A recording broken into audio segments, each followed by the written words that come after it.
নমস্কার। আজ 21শে November 2025 GMm ডিস্ট্রিবিউটার্সের তরফ থেকে আমরা এসেছি সুনিয়া। কৃষক বন্ধুর ভিডিও আমরা করে গেছিলাম 2 মাস আগে, পুজোর আগে এসেছিলাম। তখন কাঠি গুনিয়েছিলাম, 39 টনের কথা কাঠি হয়েছিল। লোক অনেকে ব্যঙ্গ করেছিল আমাকে, এত কাঠি আবার হয় নাকি। তো এখন একদম ফাইনাল কাঠি ছেড়ে আঁটিতে এসে হাজির হয়েছি। তো সরাসরি আমার কৃষক বন্ধুর কাছে চলে যাচ্ছে। আপনার নাম? শ্যামাপদ মণ্ডল, বাড়ি? সুনিয়া মণ্ডল পাড়া। আচ্ছা, আপনি যে জ্যাকপট দিয়ে চাষ করেছেন আর জ্যাকপট ছাড়া পাশের কৃষক বন্ধু চাষ করেছেন, কোনটা আঁটি শক্ত লাগছে, ভারী লাগছে? এইটা ডান হাতেরটা। দানাতে এটা জ্যাকপট দিয়েছেন। একবার দুটো আঁটির ধানটাকে একটু ধরুন তো হাতে। এই ধানটার কালারটা কত সুন্দর দেখুন, কালারটা গ্লেজ দেখুন, আর এই কালারটা দেখুন, পার্থক্য আছে। বোঝা যাচ্ছে পার্থক্য? পরিষ্কার। এটা দেখুন কালারটা গ্লেজ আলাদা, আর এটা কালারটা গ্লেজটা মেরমেরে। ঠিক আছে, খড়ের কালারের পার্থক্য আছে। খড়টা যে গ্লেজ, তা আপনি দুটো আঁটি চাগিয়ে কি বুঝছেন কোনটা ভারী?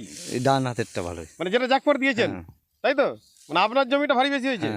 কতটা ভারী বেশি হবে? 100-150 গ্রাম? 200 ভারী হবে। 200 ভারী হবে। আমার তো আইডিয়া 150 অবশ্যই হবে। যাক, আপনি বলছেন 200 ভারী হবে, তাই তো? তাহলে পার আঁটিতে যদি 100 গ্রামও ভারী বেশি হয়, তাহলে কার ধান বেশি হবে? আমার ধান বেশি হবে। বেশি হবে। আচ্ছা, ধন্যবাদ। পরে এরপর আলু করবেন তো? আলুতে আরেকবার জ্যাকপট পদ্ধতিতে করবেন, তাহলে আমরা পরিষ্কার বুঝতে পারবো।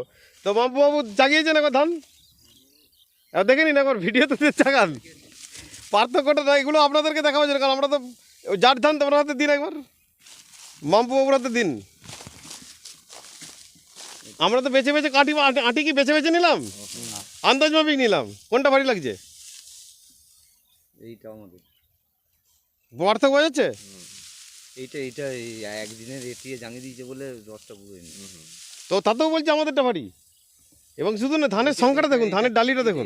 এইটা 5 দিন কাটা পড়েছিল, তারপর এই 8 দিন কাটা পড়েছিল। ধানের শীষটা লেন্থটা একবার দেখুন, শীষের লেন্থটা দেখেছেন? শীষের লেন্থটা একবার দেখুন, লম্বাটা কেমন। কালকে আজকে জাঙিয়ে মেরে দিয়েছে। শীষটা লম্বা কেমন দেখুন তো, শীষটা লম্বা কেমন, শীষ লম্বা আছে। পার্থক্য বোঝাচ্ছে? তাহলেই তো বুঝতে পারবে। শীষ একটা শীষের ধানের গাঁথনি দেখুন। হ্যাঁ, একটা শীষ কাটুন, ওটা কাটুন। আমাদের একটা শীষ কাটুন, ওটা হ্যাঁ ভালো দেখে শীষ তুলুন, নাহলে তো বোঝা যাবে না এগুলো। ওটা খুব ভালো শীষ হবে না, সাইড শীষ আছে। হ্যাঁ, এইদিকে শীষ, এই তো এইদিকে শীষ। হ্যাঁ, ওইটা টানুন। হ্যাঁ, ওটা পরেরটা। হ্যাঁ, ওইটা দিন। এই যে এটা হ্যাঁ, এটা হ্যাঁ, এইটা শীষটা, এইটা নেই। এটা সবই একই মোটামুটি আছে, সবই গড় আছে। হ্যাঁ হ্যাঁ। না, দূর থেকে দেখে মনে হচ্ছে এটা ভালো হবে আর কি। এটা নেই, মানে যাতে ঝরা কাটি না থাকে আর কি। দুটো শীষ দিন তাহলেই হবে। এবার শীষ সব থেকে বড় পার্থক্য দেখুন, এর ধানটা কতগুলো চিটে দেখুন মাঝখানে। চিটে আছে আমাদের চিটে আছে না? কোনো ধান চিটে আছে না, এতে কত চিটে আছে দেখতে পাচ্ছেন? এই যে চিটে আছে, প্রচুর চিটে তো।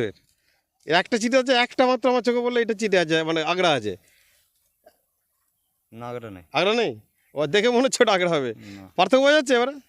মানে ধানটা সম্পূর্ণ শর্টের ধান হবে, রেশিও যেটা করি, চালের রেশিও বেশি হবে। যাক, ধন্যবাদ।